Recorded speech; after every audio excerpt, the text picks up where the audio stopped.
से अमित शाह जी ने बाबा साहब का अपमान किया, उसको लेकर के अब सफाई दे रहे हैं और कह रहे हैं कि हम लोग तो बाबा साहब का सपने में भी अपमान करने का नहीं सोच सकते। क्या कहेंगे?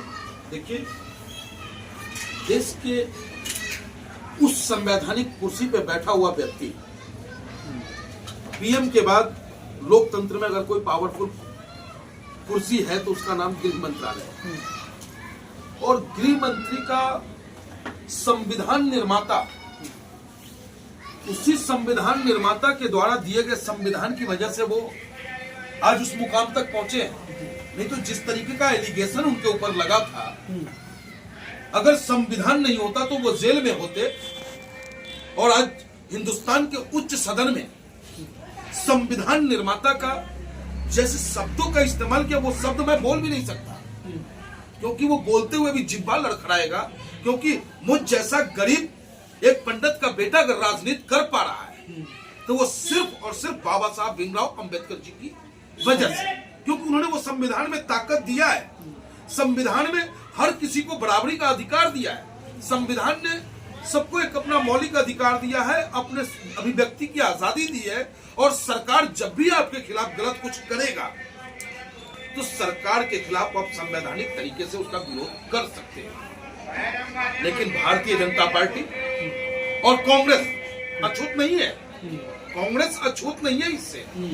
इन दोनों ने मिलकर के जब भी इनको मौका मिला, इस महान विभूति जिनको कि मैं समझता हूं इस हिंदुस्तान में रहने वाला, चाहे वो अमीर हो, गरीब हो, चाहे वो झोपड़ी में रहता हुआ व्यक्ति हो, अगर आज वो अपने स्वाधिकार की बात कर पाता है तो वो बाबा साहब की देन है।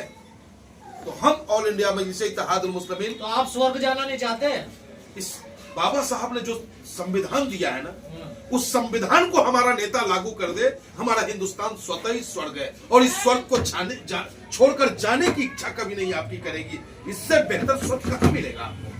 वो तो कह रहे हैं भगवान का नाम रटिए तभी स्वर्ग मिलेगा। अमित शाह, आप भगवान का नाम रटे, आप वाहेगुरु का नाम रटे, वो अलग विधान है। लेकिन देश को खूबसूरत बनाना है, देश के लोगों को उनका अधिकार देना है। मनुष्य पशु के समान कब होता है? जब उसके पास शिक्षा नहीं होता है। शिक्षा जैसे ही मनुष्य को प्राप्त हो जाता है, वो देश को स्वर्ग बनाने की राह पर चलने लगता है।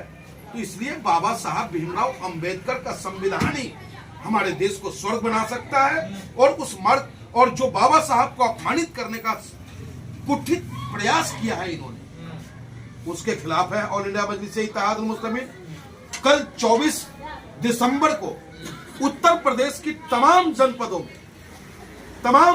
में प्रदेश के अध्यक्ष शौकत अली साहब के नेतृत्व में हम ऑल इंडिया मजलिस इत्तेहादुल मुस्लिमीन के कार्यकर्ता धरना और प्रदर्शन कर महामहिम राष्ट्रपति महोदय को ज्ञापन देने जा रहे हैं। और उसमें मांग है हमारी कि अमित शाह जी, ठीक है कि आप कुर्सी पे बैठे हो, ठीक है आप मुकदमा दर्ज कर लोगे हमारे खिलाफ, ठीक है आप हमें जेल भेज दोगे, लेकिन जेल जाने से भीम का दीवाना डरने वाला नहीं है। जेल जाने से बाबा साहब अंबेडकर का दीवाना घबराने वाला नहीं है। लेकिन जब तक तुम माफी नहीं मांग लेते हो, सेल्फ डिफेंस की बात करते, माननीय प्रधानमंत्री जी कभी आते हैं, ट्वीट करते हैं कि नहीं ऐसा नहीं कहा। अरे कैसा कहा, क्यों कहा? और अगर इस बात से हिंदुस्तान के जनमानस को ठेस पहुंची है तो गृह मंत्री को सार्वजनिक रूप से माफी मांगना होगा।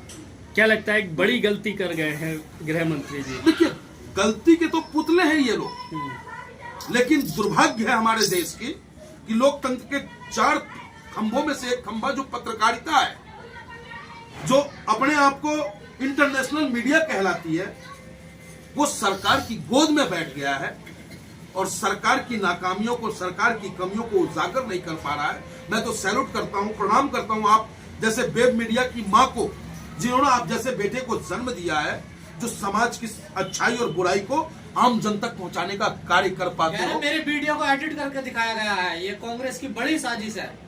तो ये कौन सा काम करते हैं? ये भी तो वही काम करते हैं। पप्पू किसको बनाते हैं? ये हमारे नेता सच बोलते हैं तो इनको बी टीम बनाने का काम कौन करता है? यही लोग करता है ना। तो जब खुद पे चलती है, अरे भैया पत्थर जितना ऊपर उछालोगे उतना ही बेग से तुम्हारे नीचे भी तो आएगा। थूक आसमान की मैं ओर बाबा फेंकोगे, साहब तुम्हारे का चेहरे भक्त पे हूं, मैं तो गिरेगा। बाबा साहब के रास्ते पे चलता हूँ, मैं अपमान कैसे कर सकता हूँ? देखिए अब वो सिर्फ अपना बचाव कर रहे हैं। बाबा साहब के बताए मार्ग पे जो भी नेता चलेगा वो कभी किसी को अपमानित करने की बात नहीं करेगा, क्योंकि बाबा साहब ने दर्द झेला इस समाज में।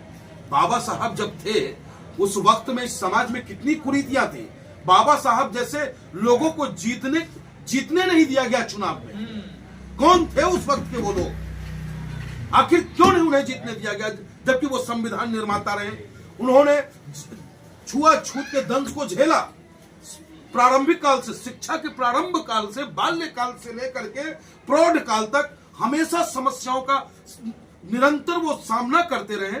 लेकिन उनकी सोच यही रही कि भाई मैं जिस कष्ट को झेला हूं उस कष्ट को हमारे देश के गरीब, कमजोर, दलित, अल्पसंख्यक या मजबूत ही क्यों ना हो वो न झेले, सरकार की तानाशाही उस पर कारगर साबित ना हो।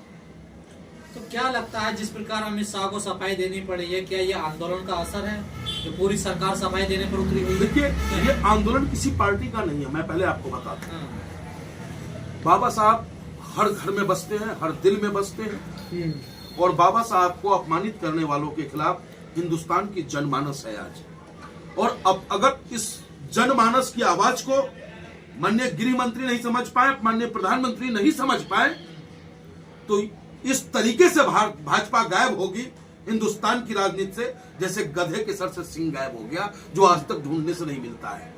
पर आप तो बड़े भावुक हो रहे हैं बाबा साहब को लेकर, आप तो पंडित जी हैं, आप क्यों भावुक हो रहे हैं? अगर हम पंडित हैं, तिलक लगा पा रहे हैं, चुटिया हमारा सुरक्षित है, कंधे पे जनेऊ है, तो वो बाबा साहब का दिया हुआ संविधान की ताकत ही तो है साहब। नहीं तो कमजोरों के कंधों पे कौन तिलक रहने देगा? पुतले कौन फूंकता बाबा साहब के, कौन अपमान करता, कौन मूर्तियां तोड़ता आपकी? बाबा साहब के पुतले सामंतवादी सोच के लोग तोड़ते हैं। मैं आपसे फिर एक बार कहना चाहूंगा कि हर वो व्यक्ति सामंतवादी है जो अपने से कमजोरों को सताने का कार्य करता है। हर वो व्यक्ति ब्राह्मणवादी है जो अपने से कमजोरों पे जुल्म करता है। बेशक आप जाति से जाटव हो और आप धनाढ्य हो, आपके पड़ोस में रहने वाला एक जाटव है जो गरीब है, आप उसकी जमीन पे कब्जा करते हो तो आप ब्राह्मणवादी हो, आप सामंतवादी हो। ब्राह्मण होने का मतलब ये नहीं है कि आप सामंतवादी हो। अच्छे और सच्चे ब्राह्मण होने का मतलब है कि आप अम्बेडकरवादी हो, आप संविधान के मानने वालों में से हो, और उसी में से हम भी। तो क्या उम्मीद थी बीजेपी को कि इतना बड़ा आंदोलन हो जाएगा देश में? नहीं, उसे तो ये लगा था। देखो वास्तविकता तो यह है कि भाजपा अपने लोगों को समझा नहीं पा रहा था बांग्लादेश के ऊपर, क्योंकि बांग्लादेश में हिंदुओं पे जो अत्याचार हो रहा उसको लेकर के भारतीय जनता पार्टी कुछ नहीं कर रही है। वहां भी अगर कोई बोल रहा है तो हमारा नेता बैरिस्टर असदुद्दीन ओवैसी सब बोलते हैं, अदर पार्टियां बोलती है, और इनके हाथ में व्यापार रोकना है, इनके हाथ में बिजली रोकना है, इनके हाथ में कारोबार रोकना है। तो ये बदस्तूर इनका कार्य जारी है। शेख हसीना जी बराबर में बैठी है और वहां का हिंदू बाहर में चला जाए, इसको लेकर के जो इनके